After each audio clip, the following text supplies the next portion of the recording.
Good morning, here we are again. Guess who I have with me today? We have a guest. We like it when we have guests.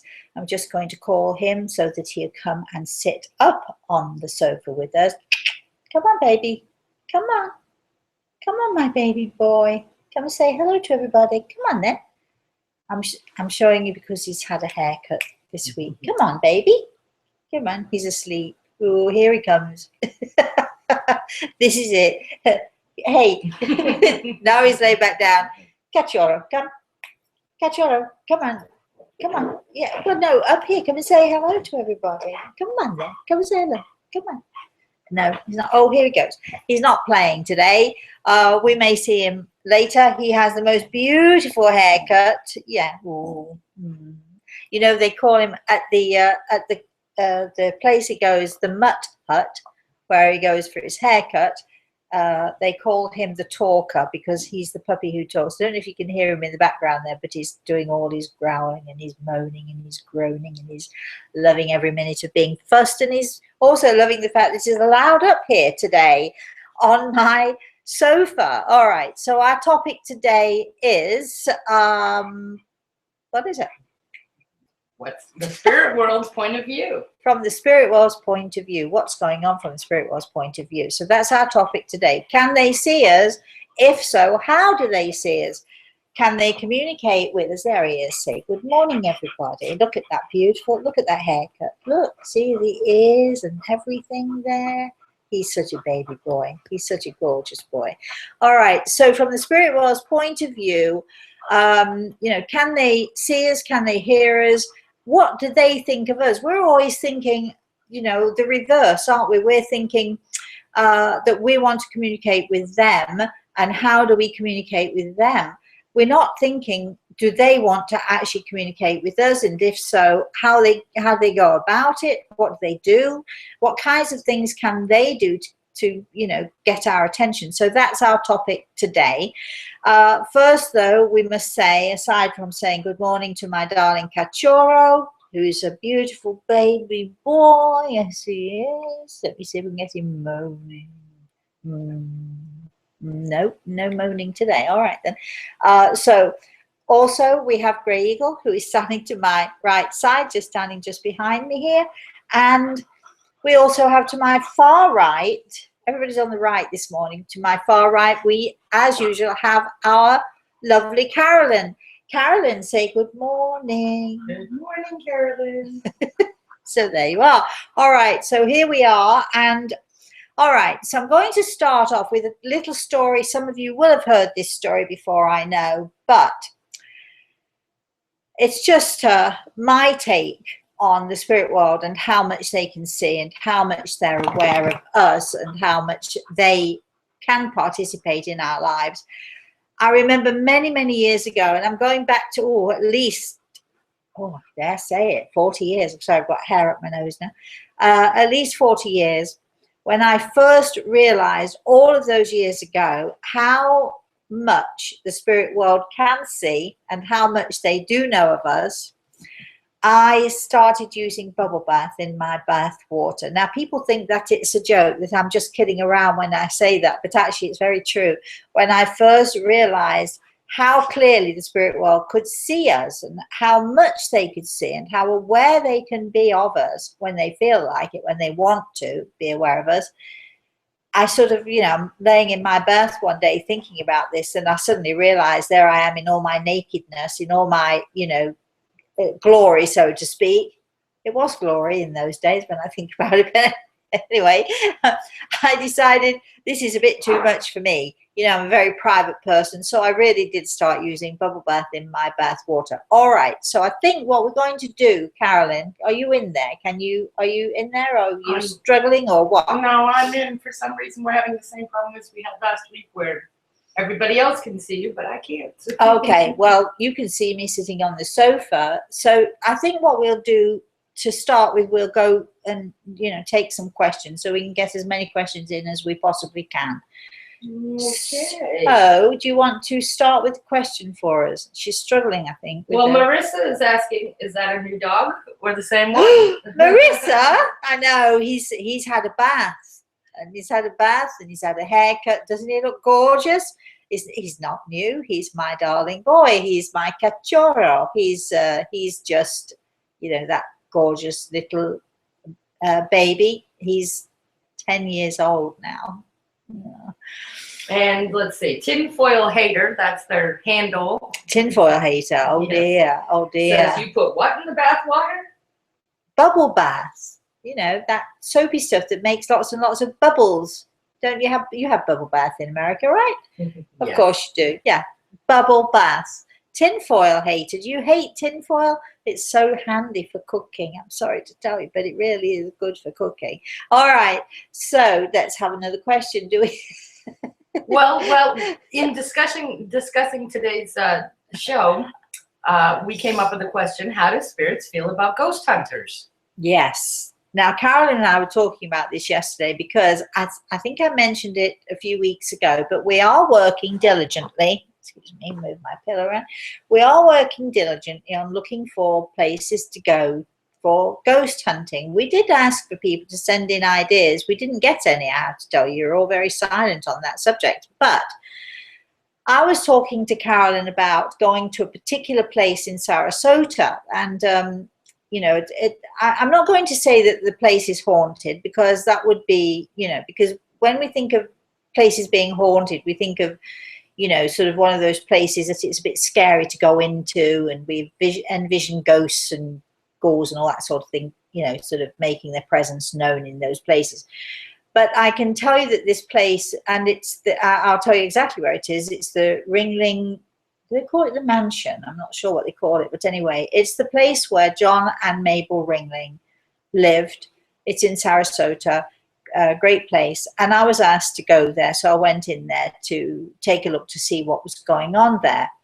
And there were a group of people, and the person who asked me, the friend who asked me if I would go in and take a look, had also asked or been offered assistance from, let's call them ghost hunters.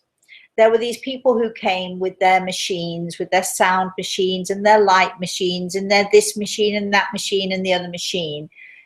And I think a lot of those machines, I don't want you to think I'm being disparaging about it, because I think a lot of them do pick up unusual noises. They can pick up things that we're not able to hear. A little bit like a dog can hear much sooner than we can. Animals can hear much sooner than we can. They have, much sort of stronger hearing.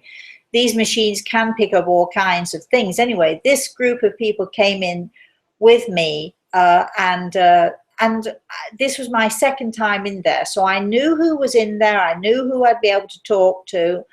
We had one unusual visitor at that time, not a nice lady. She was very mean, a very horrible lady who you would not like to encounter on a dark night, even if she were not in the spirit world. If she were of this earth, you would not like to encounter anywhere. But anyway, so we were there, and these people were there with their machines and their microphones and all of that stuff. And I just went in, and I'm just me. I don't have any machines. I don't use anything at all. It's just me and my sensitivity. I'm looking, I'm listening, paying attention to what I'm seeing and hearing and feeling and sensing.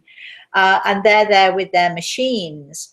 And I did find, I have to be honest, I found all of those machines and the people using them, because the machines themselves can be really quite good, I think, to spot different things.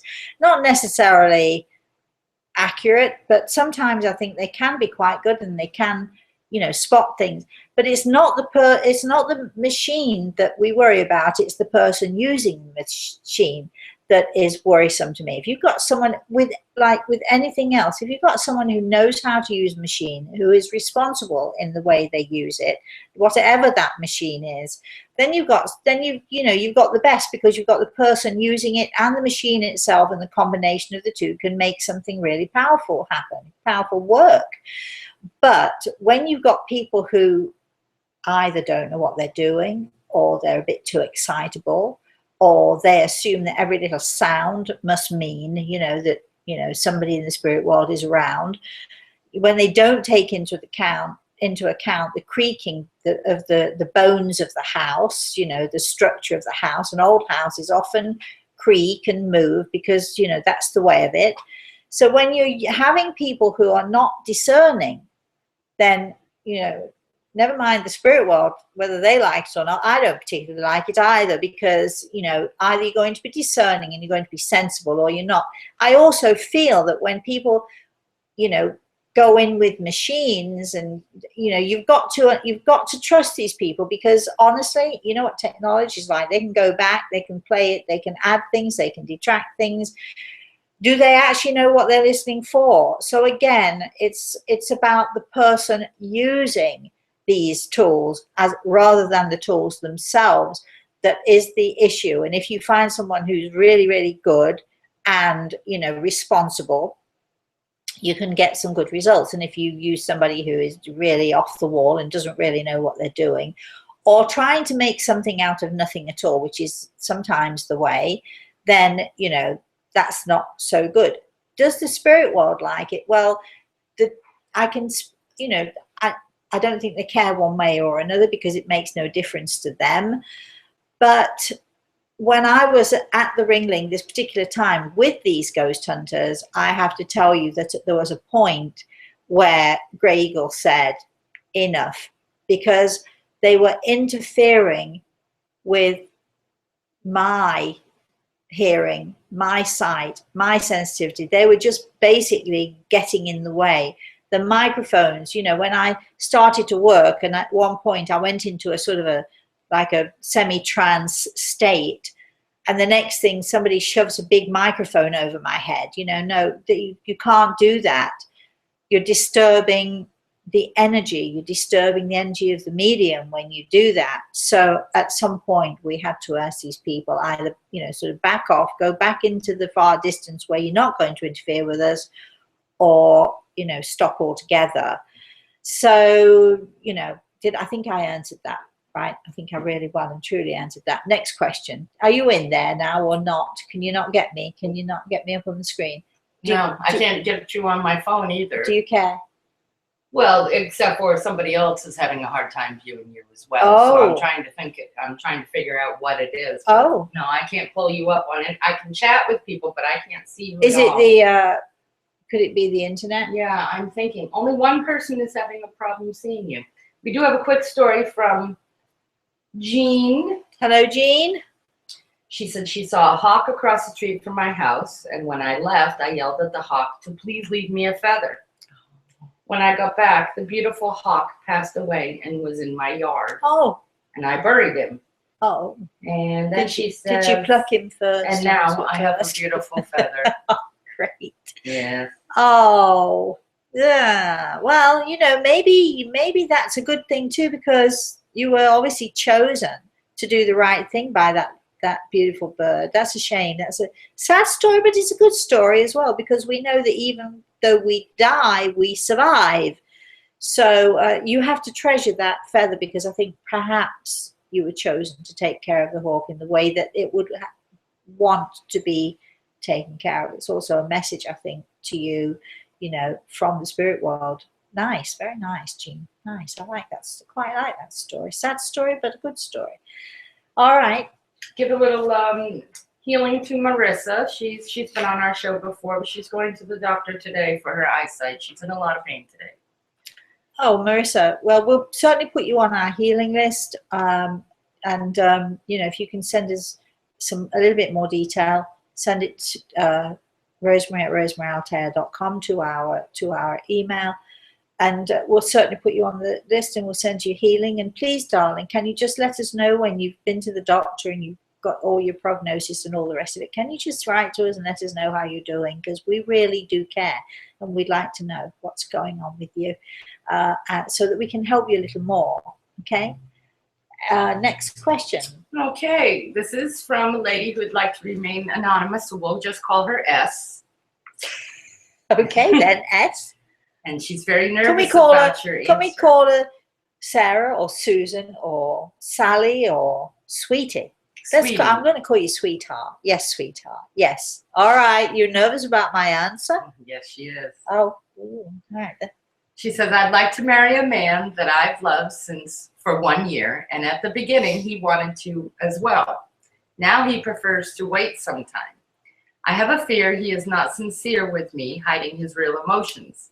I do not know if waiting or be confident and leave is the answer. I am confused despite trying to meditate many times. I always get the answer to stay, to keep calm.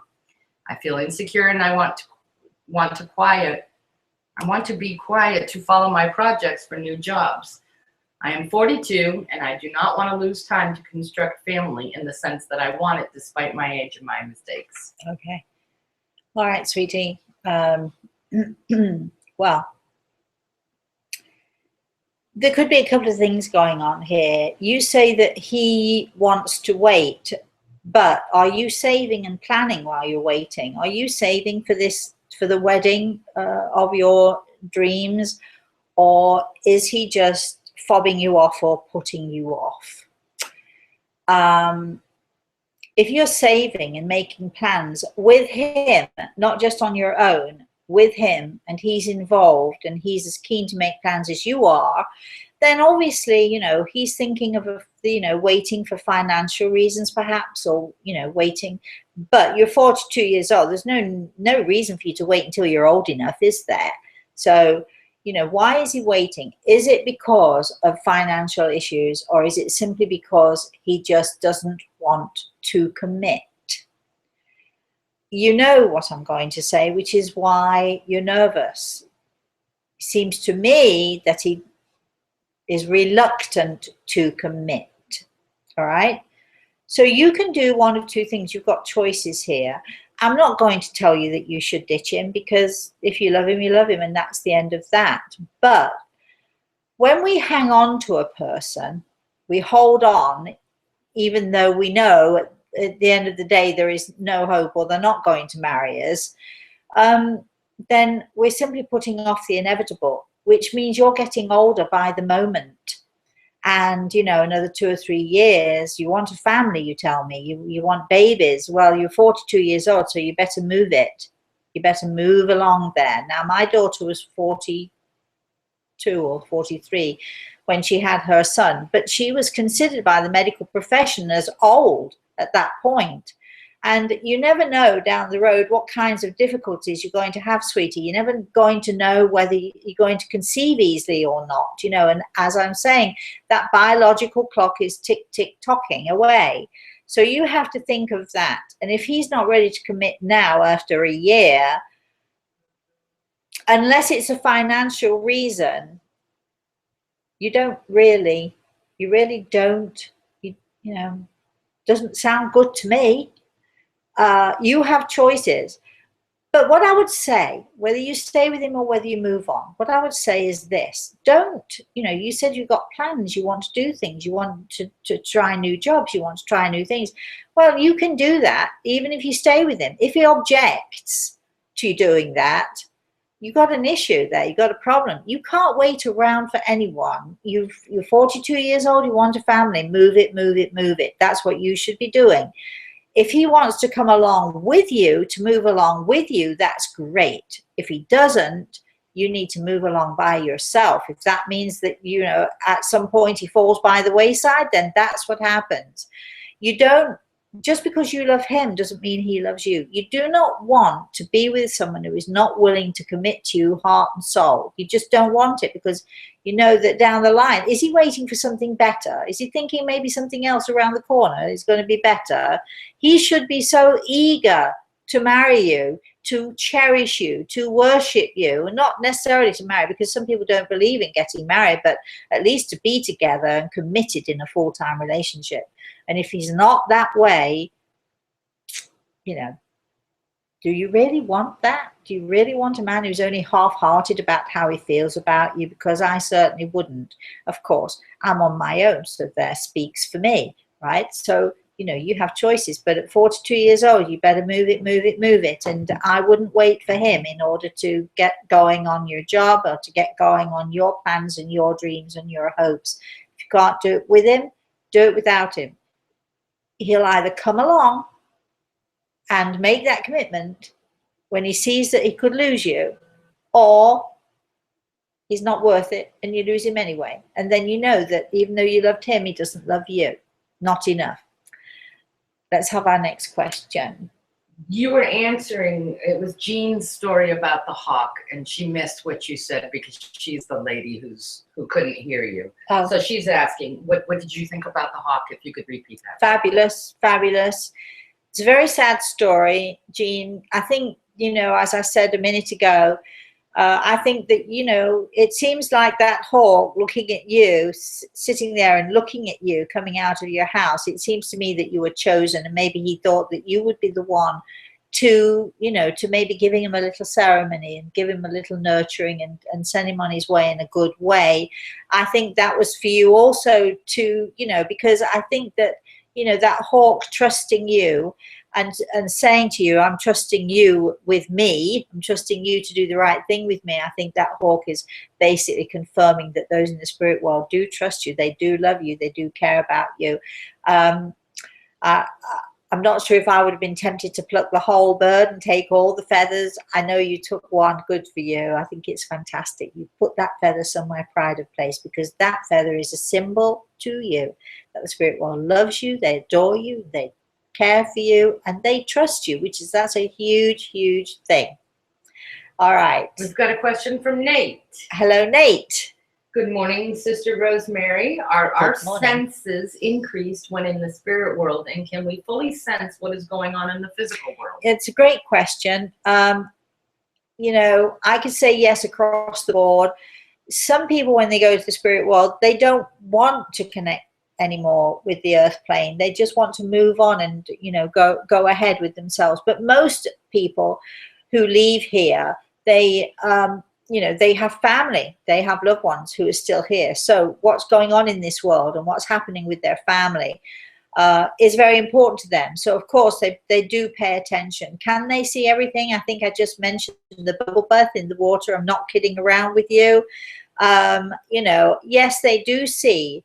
And also you have to understand that when people in the spirit world see, sometimes they see things which are really terrible. It's really awful. They don't feel quite the same as we do about crises, because they know that those crises are only a moment in time. Once we've popped our clogs, so to speak, we get that these crises are just simply a moment in time. However, they do see how distressed we get. They do see how important things are to us, and they become distressed very often because we're either, one, not listening to them, not paying attention to them, two, or simply don't even realize that they're around us. So, you know, it is our responsibility with our love for our loved ones in the spirit world to try, at least if it's just simply once a day, to remember them, to remember that they're there, and to try to sort of tune in, or at least to say hello or good morning or something. Because those in the spirit world will often want to tap us on the shoulder just to reassure us about something. There are lots of things they see and aware of. They can't do anything about, and they can't change. They simply can't change. But it is important for them very often to be able to let us know we're here. We can't change it, but we're here. You know, we love you very much. And that's for us can be a very great reassurance. That brings us to a good question from Gertrude. Hello, Gertrude. Oh dear. Yes. Can spirits visit or see us when we are in romantic situations? You mean having sex? Yes. And things like that? You can say that. That's all right. This is a broad show. And having sex is quite normal. Yes, they do. Yes, they can. Why they would want to, I'm not sure. It's getting a bit personal. It has happened to me on occasion. Yes, all is right. It has happened to me on occasion that Gregor might have said something to me sort of prior to or during or something. Yes, it has. Yes, it has happened from time to time. But it's a little bit like, you know, a doctor saying, you know, you shouldn't be doing this, do it this way or that way, whatever it is. So it's not they're not voyeurs. They're not seeking their own pleasure in watching us or being a part of that they're helping us to try to seek our pleasure or to try to help us with particular issues that we have. Most of the time, I mean, honestly, you know, who cares whether you're having sex or whether you're not having sex? I don't think anyone in the spirit world really cares one way or another, unless it's, you know, unless you're not happy about it for whatever reason. And then that's a whole different subject. But can they see? Yes. Would they bother to see? I don't think so. Most of the time, I think we're okay. We have our privacy, you know, and let's leave it at that. But occasionally, I did have a client a few years ago. This lovely girl. She was only a young girl, and she had multiple sclerosis. She could walk at the time, but awkwardly. She needed sticks and so on. But she was very pretty, very attractive girl. And she came in for a consult. Became a regular client of mine. But at this particular time, she came in and she come to connect with her husband, who had died, I do believe, in an accident. I can't remember the entire details. What I do recall about her husband is she told me how she often felt him touching her. One would say inappropriately, except it was her husband, so perhaps it wasn't so inappropriate. But she had a sense of him touching her in a physical and sexual way. Now, I'm a very skeptical person, so I'm listening to her and I'm thinking to myself, well, we'll see if I can connect with him. I'll ask him. Okay, so I did connect with him, and I didn't have to ask him, because when I connected with him, I saw him very clearly. He was looking down my blouse, looking at my bits and pieces and laughing. And he just was simply that kind of very sensual, very sexual male. It was inappropriate for him to be looking at me that way, but he was also looking at his wife and laughing at his wife. He obviously knew before we spoke that I was going to ask this question of him. So when he was looking at me, he was just simply proving a point, I suppose. But can people in the spirit world, can they touch us? Can they be involved with us in that way? Yes, of course they can. Yes, they can. Well, Martha wants to know. Yes, Martha. Do they have sex on the other side, or is it a different kind of love? Oh, God. Well, as I was just telling you this story, you see, I've had so many weird experiences. All right, then. I'll take it this far. Who is this? This is Martha. Would this be the Martha? No. All right, then. All right, so Martha. Is it possible to have sex on the other side? Yeah.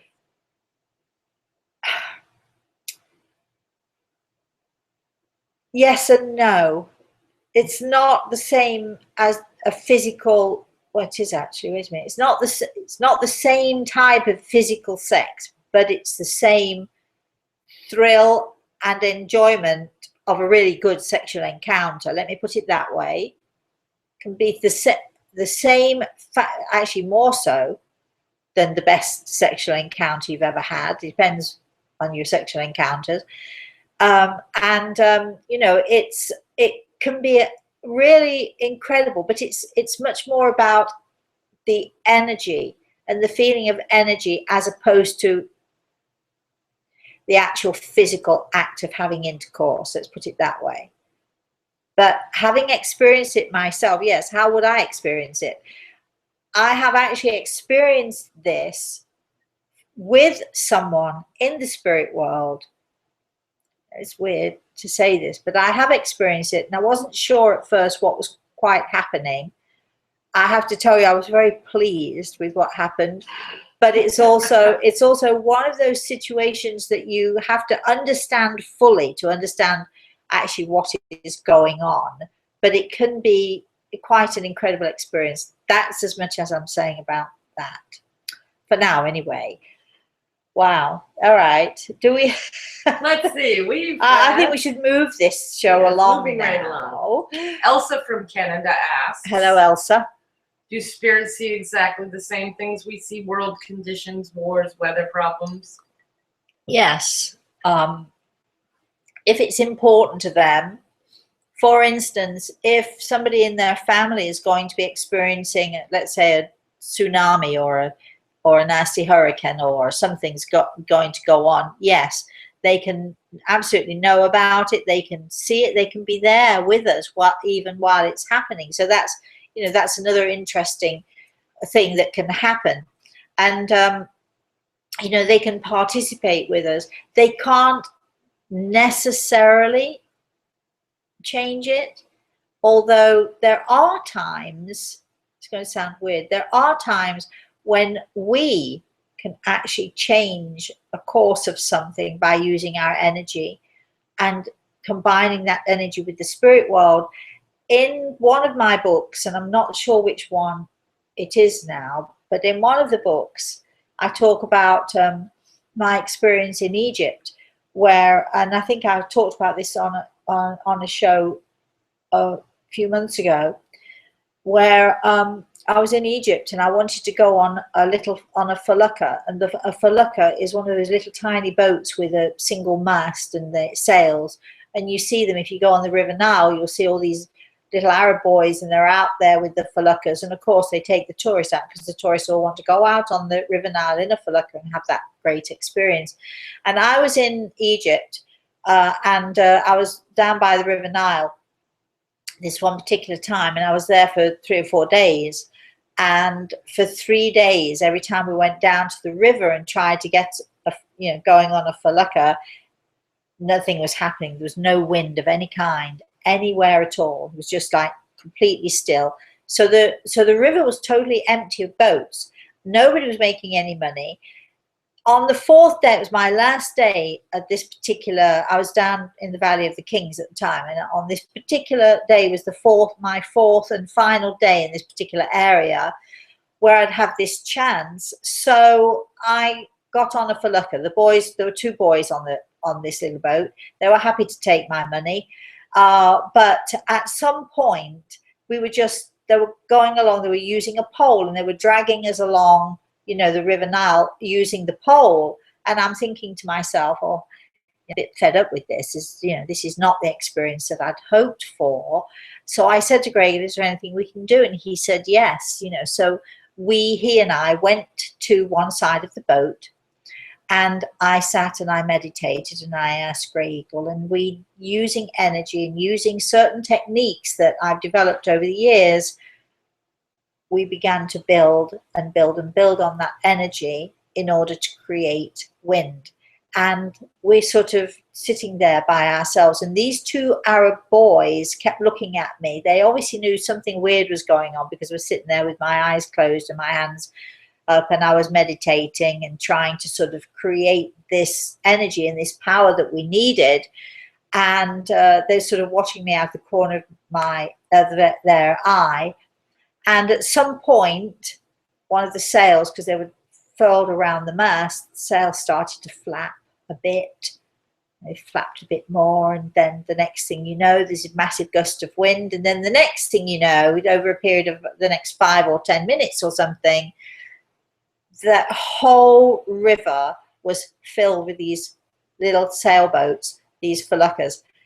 Everybody was out. They were all shouting to each other. They were all gleeful. They were happy. They were laughing. They were calling out to everybody each other because finally, the wind was back, and finally they could make money again. The only people who were not cheering on that river, I think, at that moment in time, with those 2 boys on my boat, who were looking at me with totally startled eyes, because what had happened was, when I'd said to them, well, they're pushing along with this pole. Well, can't we go out into the river? And they explained, there is no wind. There's no wind. We don't have any wind. And I said, if you want wind, I'll give you wind. I'll give you some wind. And that's when so they knew that for some weird reason, I had a part in all of this. And while everybody else was cheering and happy, they were putting the sails up. The wind was so strong. They were putting the sails up, struggling with the ropes to get the sails up.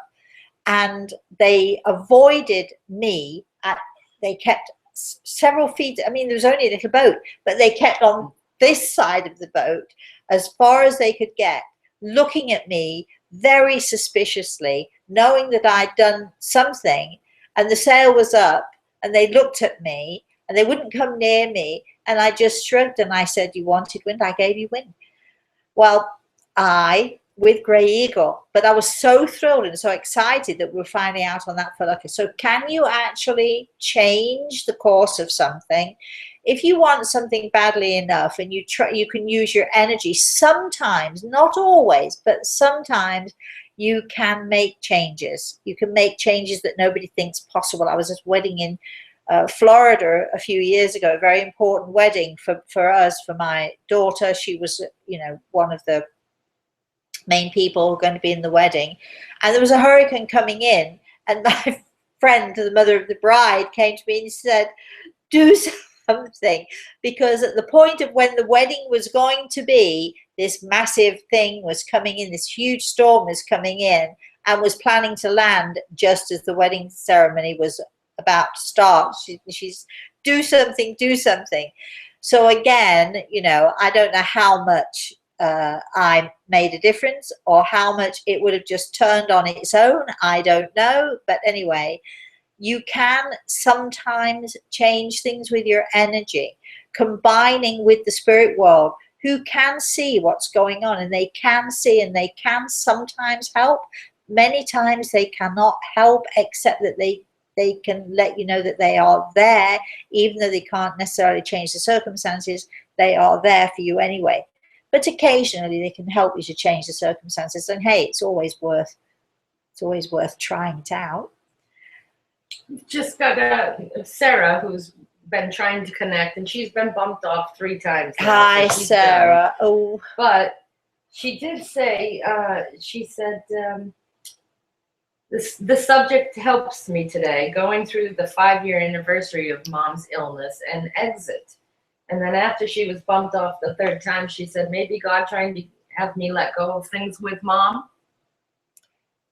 Great, Sarah. It's very difficult.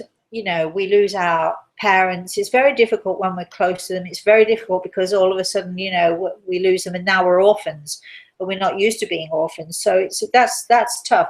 But remember, as difficult as it is for us, it can be just as difficult, if not more so, for those in the spirit world, especially when they see us holding on and hanging on and still in our grief. And what they want for us is they want for us to find a good life for ourselves. They want for us to go out there and make a good life for ourselves and live our life to the full. And while we're grieving for them, we can't do that 100% because our attention and our energy is focused more on them. So I think that perhaps, you're getting a really sound message here to let go of the grief. Love your mother just the same. Know that she's going to be with you all. You know that anyway. She's with you and she visits you probably on a daily basis, I think. I'm having Grey Eagle tap me on the shoulder here to actually say that is right, Sarah. So I think your mom does visit you very often, maybe even on a daily basis. But your mom is grieving because you're grieving. And you have to stop that. So you have to help her to find the joy in her life by finding the joy in your life. Because when you start to live your life and you find the joy in your life and you let go and let God take over this stuff, you'll find that, not only you're helping yourself and you're doing the right thing for yourself, but you're helping your mom as well in a big, big way. Social Butterfly would like to know. Hello, Social Butterfly. That the butterfly, the Apache believe that the butterfly is a symbol of eternal happiness and joy. Did you know that, Social Butterfly? All right. Do you sense the spirit world preparing for any wars or the second coming of Christ? No. How about that have you ever heard me give such a quick answer? No, I don't. I'm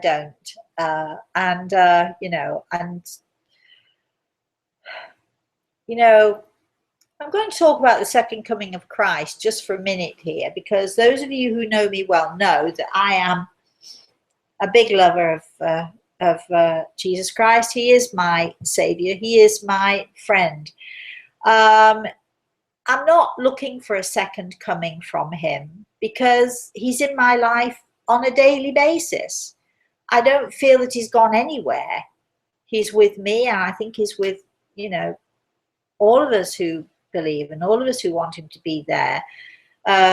I know what you mean about the second coming. Will he be born on this earth again? Well, I think, you know, honestly, if he were born tomorrow on this earth, we're so busy with our computers and our cell phones and all the rest of it, I don't think any of it was really noticed very much anyway. But I don't worry about any second comings because Christ is by my side. Even as I'm talking to you, he's right here with me. I have Gregor on my right, I have Christ on my left. Isn't that a great thing? So I don't think he's really going anywhere except to do what he needs to do from time to time and come to say hello to me from time to time when I need him there with me. Of course he's not there with me 24/7. He's not even there with me once a week. But he's there. I know that he's there. I know that he's around. And if I need him, I know that I can call on him. And I think that's as much as we can hope for, because I'm sure he has lots to do for people who need him far more than I do. Dean has a great question. Hello, Dean. Hi, darling. How are you? Do people in the spirit world read our thoughts, or do we have to want them to hear our thoughts? Great question. Well, darling, thoughts are living things. Our thoughts are like tiny pulses of energy, and they go out into the universe. All right, when I first realized and started using bubble bath in my bath water, okay, not only did I realize how much the spirit world could see, I also realized how much they could know. So they know our feelings, they know how we're feeling, they know of our pain, physical and emotional. And certainly our thoughts are no secret to them at all, because when I'm talking with the spirit world and when I'm connecting with people in the spirit world, we're using that mind thought process all the time. Yes, I do hear them. You know, I'll very often hear somebody in the spirit world speak to me just as you hear me speaking to you now. I'll very often hear a voice, but very often I'll also hear them speak, but it's mind talk, which is, you know, just as good, just as powerful, if not more so. So I'll very often hear that mind talk, and mind talk is our thoughts. It's our thoughts bouncing towards me, towards you, towards whoever it is you're communicating with. So when I first started using bubble bath in my bath water, I also became very, very conscious, actually perhaps too much so, because I started getting a bit panicky really. I remember thinking to myself, you know, don't think that, or don't say that in your mind, because they can hear what's in your mind just as clearly as if you voiced it. There, you know, when we pass into the spirit world, see, here's the thing: when we're on this earth plane, I can, you know, say hello to you, say hello to me. We could have coffee, we could have tea. I made these gorgeous little, we're calling them, what did I name them? Skinny mini pies, which I made like, it's almost a little bit like a little chicken pot pie, but we're going to make them with fruit and there's a picture on Facebook. Picture on Facebook of my skinny mini pie. Had a bit of pastry left over, you see, yesterday. I thought, now what can I do with this? And I had some cold chicken, so I thought, oh well, I'll create a skinny mini. So why am I telling you that? So I've completely lost my train of thought there. But anyway, so here I am, and I'm sort of, you know, doing all of this, and don't think the spirit world can't hear you and they can't see you, because they actually can.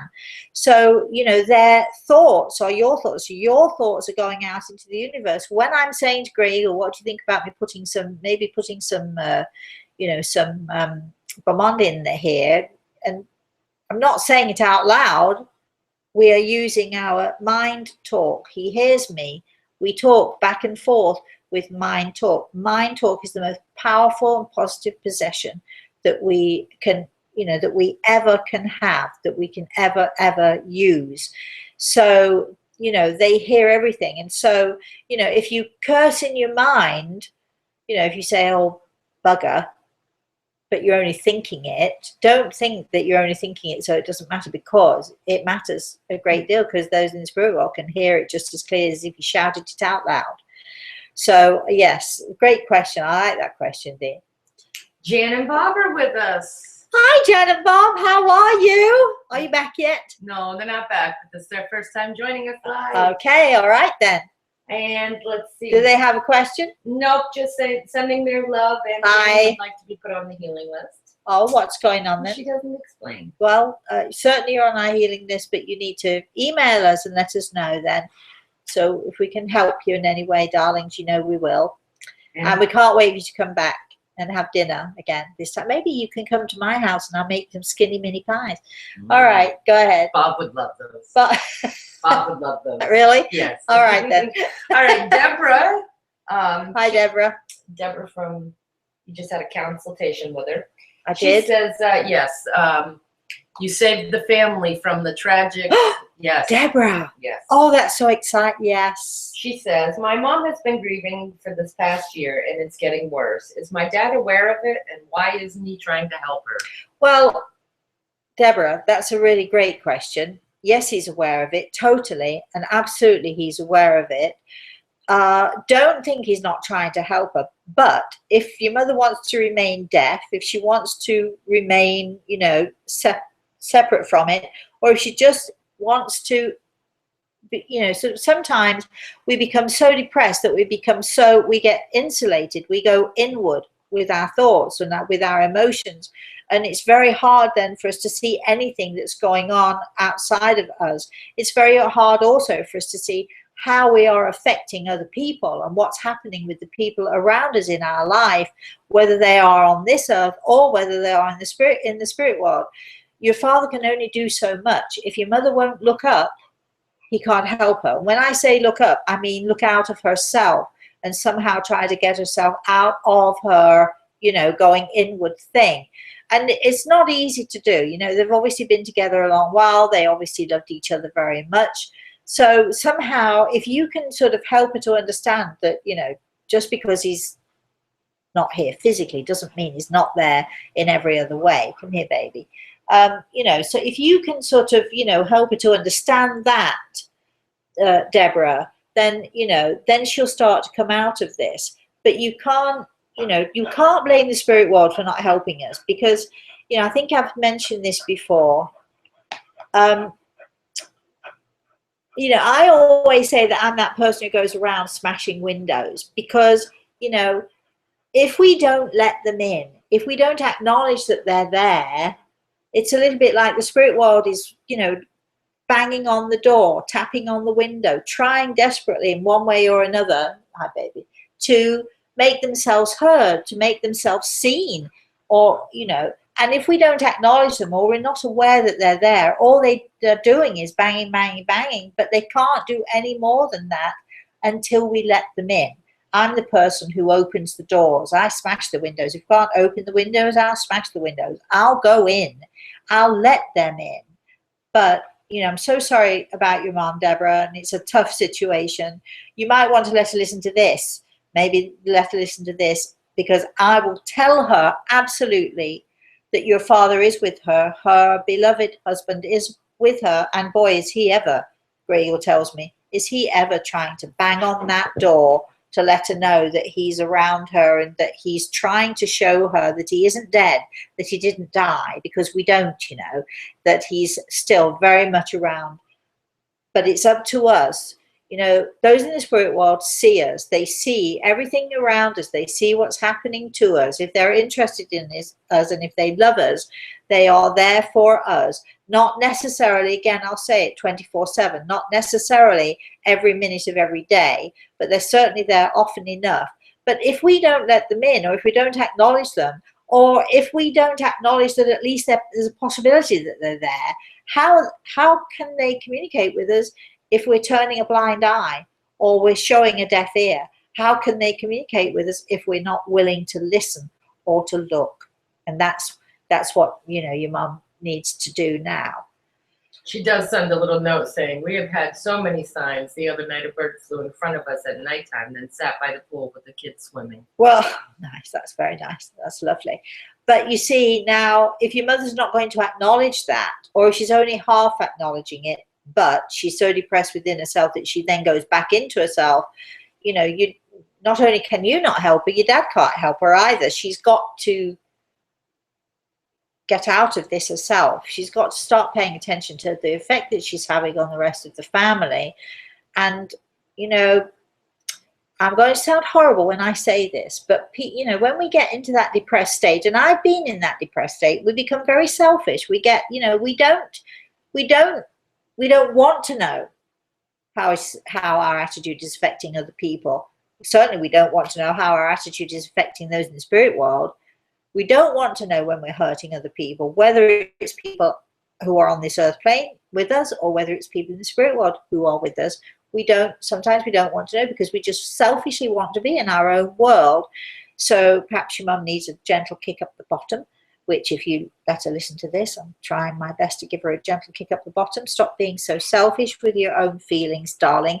Pay attention. Open your eyes. Open your heart.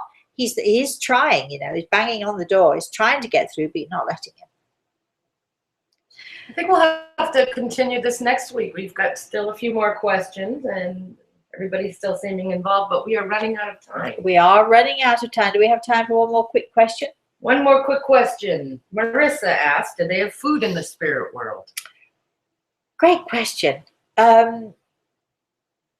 Well, the best food that any of us can have, which sustains us, whether we're on this physical earth plane or whether we're in the spirit world, the best food that we can have is the food of love, the food of inspiration, the food of gentleness, the food of kindness.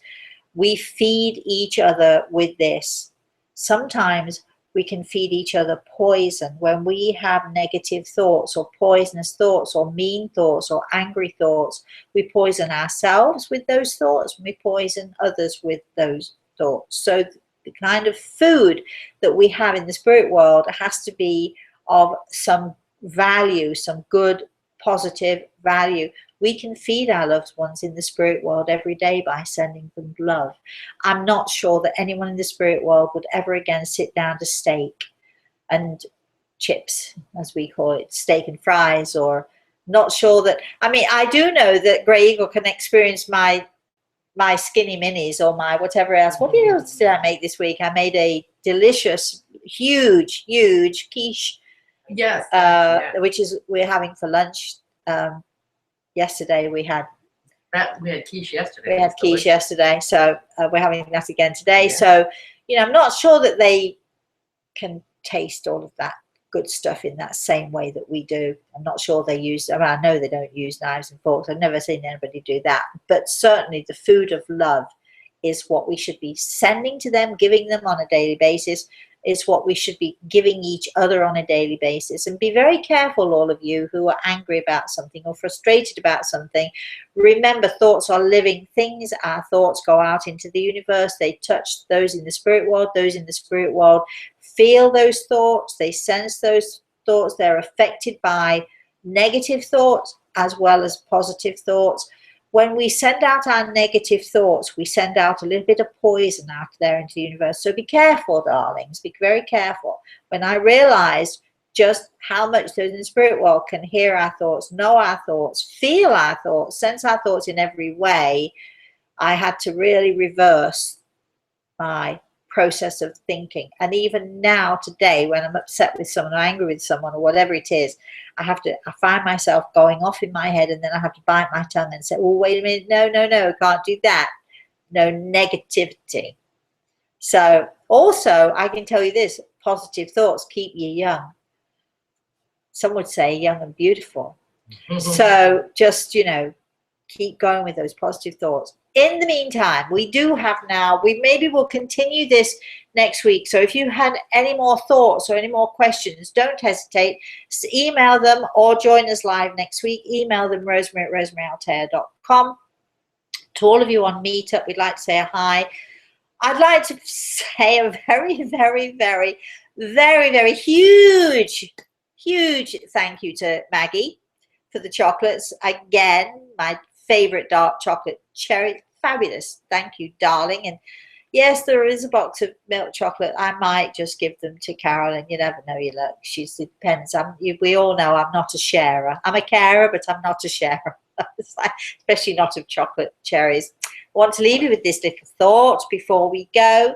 My darling little 4-year-old grandson said to his mama the other day, Mama, would you, she was in the early morning, Mama, can you play with me with my trains? Because he's into trains. She says, when Mama wakes up, give me 5 minutes. He says, Mama, please play with my train. She says, okay, give me a few more minutes. And he looked at her and he says, we don't know where he got this from. He says, Mama, don't crush my dreams. Please don't crush my dreams. 4 years old. Don't crush my dreams. Don't crush your dreams. Hold on to your dreams. Hold on to all of those beautiful thoughts that you have, those loving thoughts that you have. And join us again next week. We'll be here next week. The topic, I think we'll continue this topic next week. So again, any questions, email us, rosemary@rosemaryanaltea.com. You can go on Facebook, YouTube, Twitter, all those things. So doesn't matter what you put in the subject line either, as long. No, we don't care what's the subject line. You can just put question in the subject line, and that works for us. So just do that. Is there anything else we need to say? We're thanking Grey Eagle for being with us. I'm thanking Carolyn for being with us, and Cachorro. We're waiting on Proud Spirit, the proof, to come back. Yes, we sent Proud Spirit off. The proof is coming back any day now. I think it's probably going to come over the weekend or Monday. At which point, when we go over it and we make sure it's okay, it will be then available for you all. In the meantime, oh, look at this. Come here, baby. Come here. Oh, let's say hello. Say goodbye. All right. In the meantime, as I will do, have a wonderful and a very, very, very blessed day.